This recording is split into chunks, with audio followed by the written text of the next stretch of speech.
Oh, come on!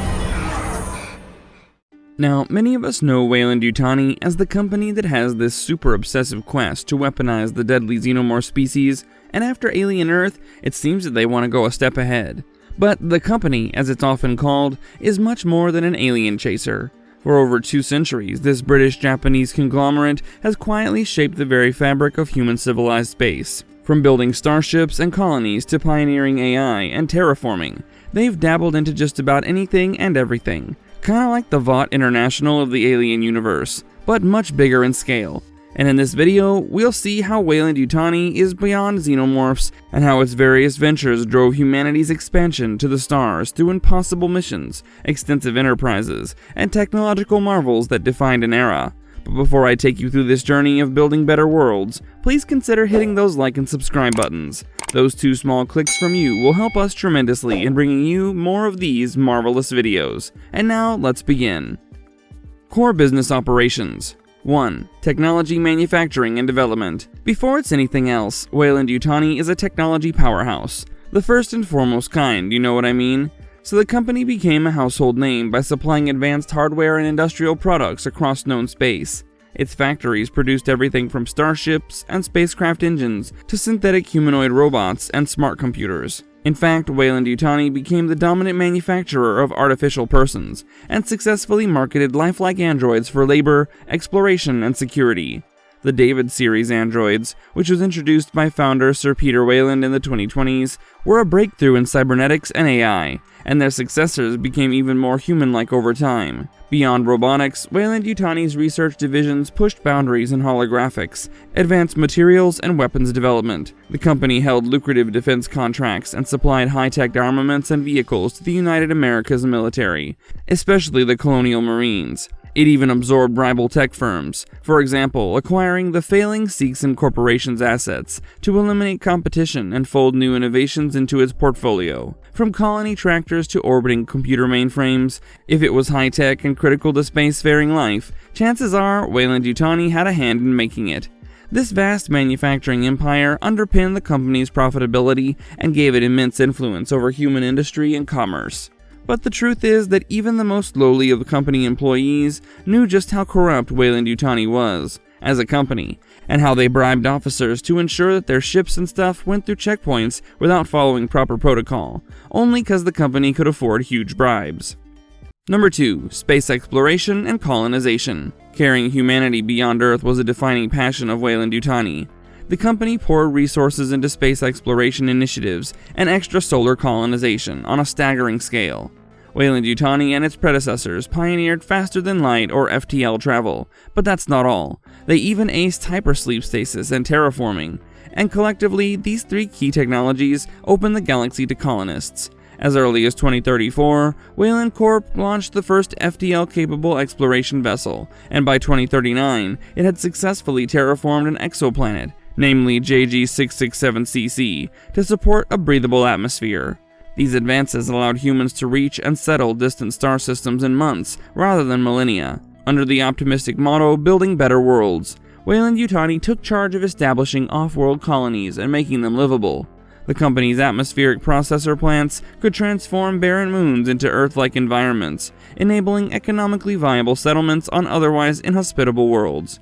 It managed numerous colonial outposts throughout the extrasolar colonization administration, effectively running human communities outside the solar system. I can remember examples like Hadley's Hope Colony on LV-426 and Freya's Prospect on BG-386, both of which were company-run colonies built around terraforming installations and mining operations. Now, Weyland Yutani also directly bankrolled exploratory missions to push the frontiers of knowledge, and of course profit. In 2093, for instance, Weyland Corp financed the extremely ambitious and bold Prometheus expedition to an uncharted moon, that is LV-223, in search of a being who engineered humanity, beings who were called engineers. And this was the venture that ultimately ended in disaster for founder Peter Weyland. But no one shed a tear for him because of just how vile the man was. But his death also paved the way for Weyland Corporation's merger with Yutani, and a decade later, the merged company funded the USCSS Covenant colonial ship, carrying thousands of colonists and embryos to Aurigae 6 in 2104. Both missions illustrate Weyland Yutani's zeal to reach new worlds, even if secret agendas lurked beneath the surface scientifically. By the late 22nd century, the company's reach extended to dozens of star systems, and it held a seat on the Interstellar Commerce Commission to oversee and quietly steer the galactic expansion. So yeah, you won't be wrong in concluding that Weyland Yutani's core operations made it the architect of human space colonization through owning the ships, building the colonies, and often governing them, all in the pursuit of new frontiers and new revenues. Industrial and commercial ventures. Number 1. Mining and resource extraction. To fuel Earth's industries and its own wealth, Weyland Yutani engaged heavily in off-world mining and resource extraction. The company established mining colonies and automated refineries on mineral-rich planets, asteroids, and moons, then hauled the raw materials back to Earth's markets. This is exactly what the doomed USCSS Nostromo mission of 2122 did. So this Weyland Yutani freighter was towing a massive automated oil refinery, laden with 20 million tons of mineral ore mined in the Outer Rim, before its diversion to LV-426. The Nostromo's routine task was hauling ore between an outlying colony named Thetis and Earth, and much like the Nostromo, there were countless other company vessels that formed the backbone of this interstellar commerce. Needless to say, Weyland Yutani's mining division was unparalleled in scale. It operated deep space refineries and prospected new worlds for petroleum, minerals, and raw elements. Even prison colonies fell under Weyland Yutani's extractive enterprises. For instance, the penal work camp on Fiorina Fury 161 also served as a lead foundry and ore processing facility run by the company. You see, Weyland Yutani didn't hesitate to use convict labor or risky automation if it meant profitable yields. By the 23rd century, its only real rivals in this sector had fallen. Seegson Corporation tried to compete in fuel and ore extraction, but went bankrupt, allowing Weyland Yutani to snatch up its assets and mining stations like Sevastopol. Through ruthless acquisitions and technological superiority, the company effectively cornered the market on off-world resources, while ensuring that everything from starship fuel to building materials carried its stamp. Number 2. Interplanetary shipping and transport. In addition to sourcing raw materials, Weyland Yutani dominated the transportation networks that move people and goods across space. The company owned and operated a vast fleet of star freighters, cargo haulers, and chartered commercial vessels, linking Earth to far-flung colonies. It was Weyland Yutani ships, often with android or contracted crews, that kept colonial outposts supplied and carried valuable ore, data, and sometimes classified cargo back to Earth. So influential was Weyland Yutani in interstellar trade that it held a seat on the ostensibly independent Interstellar Commerce Commission, effectively regulating the space freight industry from the inside to serve its own nefarious purposes. The company's ships ranged from utilitarian tugs like the Nostromo to advanced courier vessels and luxury liners. Its engineering subsidiaries, which were basically inherited from Weyland Corp's buyouts of aerospace giants, even developed important and indispensable starship components. Interestingly, Yutani Corporation had specialized in FTL propulsion tech prior to the merger. For example, the faster-than-light drives aboard the Nostromo were manufactured by Yutani's division. This meant that post-merger, Weyland Yutani not only ran the ships, it built their engines too.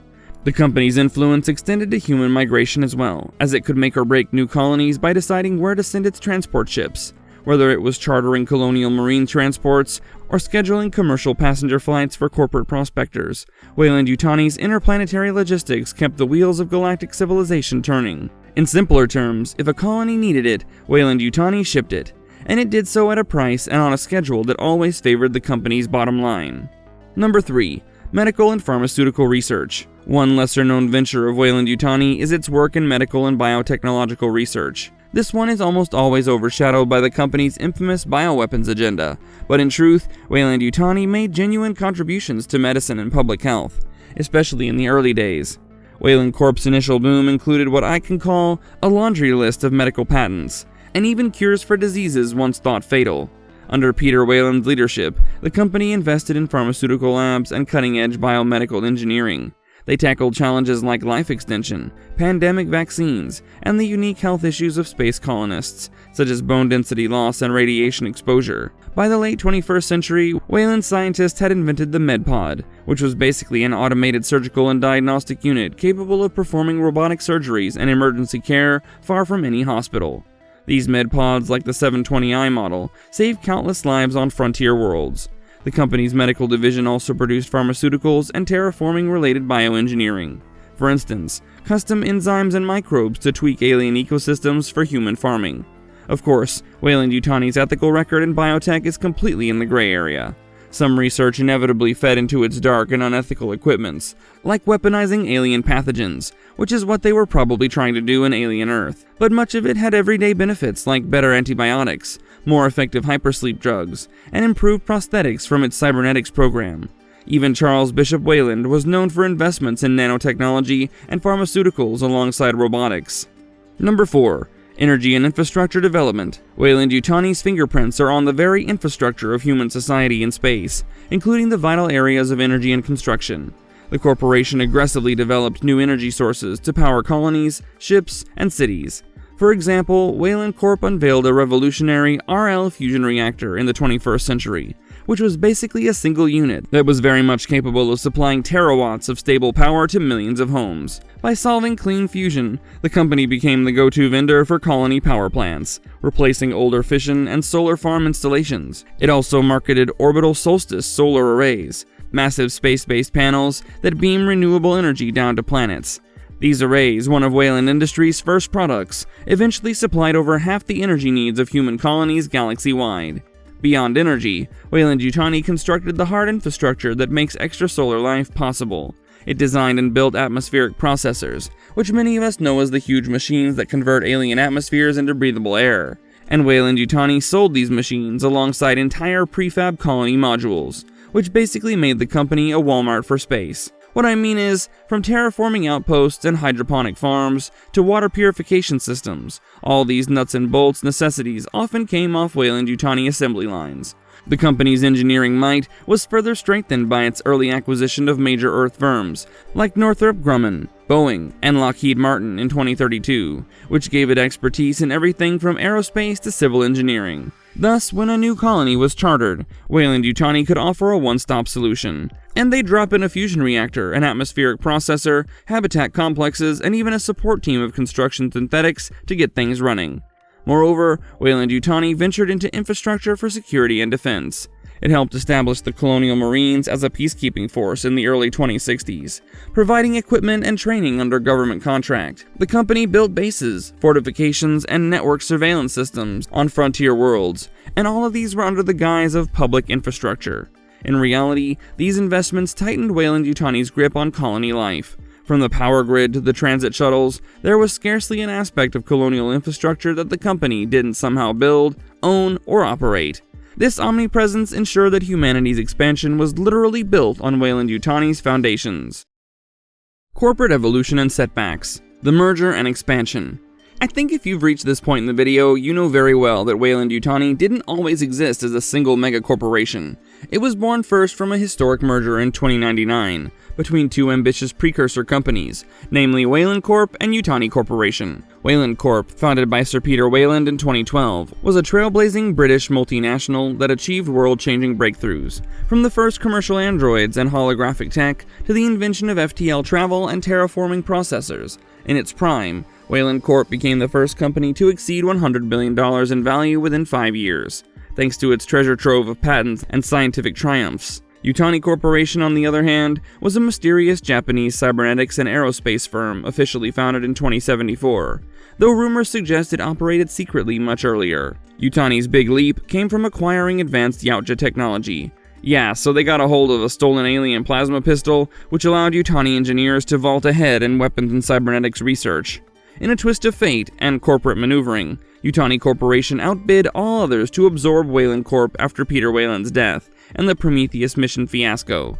This result was the Weyland Yutani Corporation, a British-Japanese colossus that instantly dominated every sector from deep space transport to terraforming and biotech. The merger created a near monopoly. With Weyland's patents and Yutani's exotic tech, the new company wielded unprecedented financial and technological might. Sources from the time estimate Weyland Yutani's value at over $200 trillion in adjusted dollars, making it perhaps the richest entity in human history.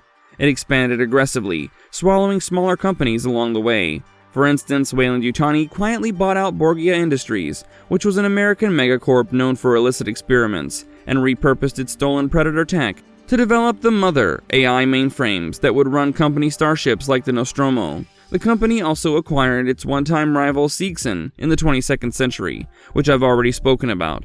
So, with each merger or acquisition, Weyland Yutani eliminated a competitor and added to its empire. By the turn of the 22nd century, it had tentacles in every industry important to colonization. It even infiltrated the government, and if Alien Earth is to be believed, Weyland Yutani, along with 4 other companies, including Prodigy, have replaced the government in every sense of the term. In fact, people in Alien Earth believe that democracy proved to be a failure, giving rise to the most intense and advanced form of capitalism, as well as corporatocracy. Decline and resurgence. No empire lasts forever though, and by the late 2300s, Weyland Yutani finally met obstacles it couldn't buy off.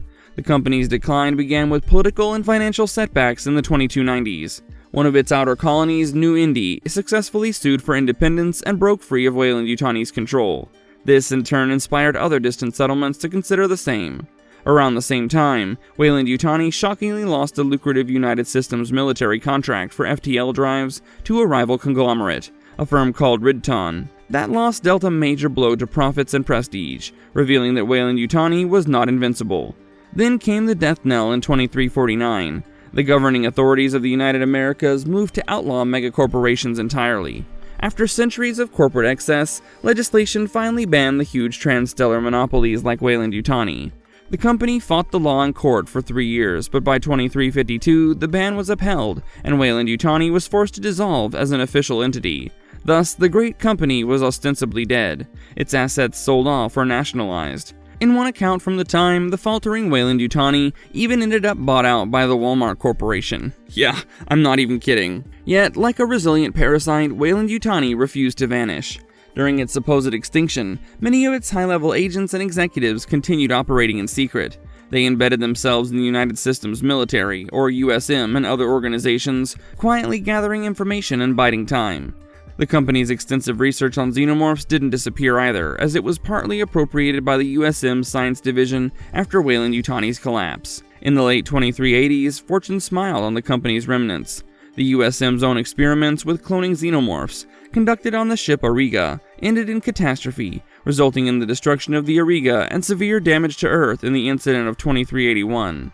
With the military reeling from this disaster, Weyland Yutani survivors seized the moment. They recovered and compiled all data the USM had on the xenomorph species, published in a secretive Weyland Yutani report, and leveraged their expertise to aid in Earth's recovery. Weyland Yutani agents helped clean up the polluted, ravaged Earth after the Auriga incident, performing environmental restoration and humanitarian support. This brought them an unexpected wave of public goodwill. By presenting themselves as a savior cleaning up a military mess, Weyland Yutani earned enough political and capital to re-establish a new corporate entity. In the decades that followed, the company was unofficially reborn, under revised laws and likely new names on paper, and gradually regained its status as a major player. By the late 27th century, Weyland Yutani was once again powerful, proving that you can't keep a bad company down. It rebuilt close ties with the Colonial Marine Corps, which had been reconstituted after USM's fail, and even partnered with them in a major conflict known as the Rage War. In this period, swarms of hostile extraterrestrial rage creatures threatened human colonies, forcing unlikely alliances. Weyland Yutani provided technology, ships, and android troops to assist the Marines in defending humanity. By taking a frontline role against the Rage invasion, the company managed to cast itself in a heroic light. This resurgence solidified Weyland Yutani's return to prominence. While it would never quite regain the unchecked freedom of its first incarnation, the company survived well into the future, adapting to new realities but always guided by the same ethos of ambition over ethics. So yeah, Weyland Yutani's journey came full circle. It got nearly destroyed by its own hubris, yet it was ultimately indispensable due to its technological legacy and resources.